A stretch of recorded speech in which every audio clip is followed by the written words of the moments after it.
Well, new tonight, the Chiefs of Ontario is calling out the federal government for what it says is years of unacceptable delays. Chiefs from all over Ontario, including the North, were on Parliament Hill today. They want the 2021 First Nations class action settlement implemented.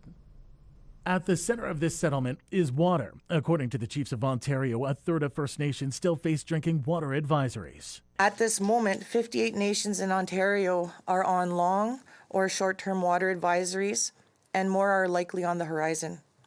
That's a third of all First Nations in Ontario who cannot drink safe drinking water in their homes. In the settlement, Canada committed to tabling legislation and providing sustainable funding for safe drinking water for First Nations. The chief says they're wondering, where is that bill and the funding? Right now, without water legislation, there's no enforcement of regulatory regime for water and wastewater in First Nations. There's no legal recognition of our First Nations governance over water.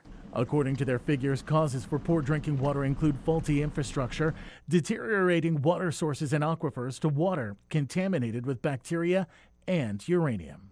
This silence is unacceptable. It is gravely concerning that the Government of Canada feels it can operate in this way while our people struggle every single day with the consequences of underfunding and inaction.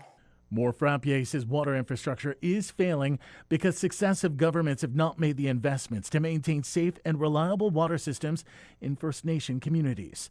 The group says it's been told by Indigenous Services Canada Ontario region that there is no more funding for First Nations water infrastructure. This is unacceptable. It undermines reconciliation.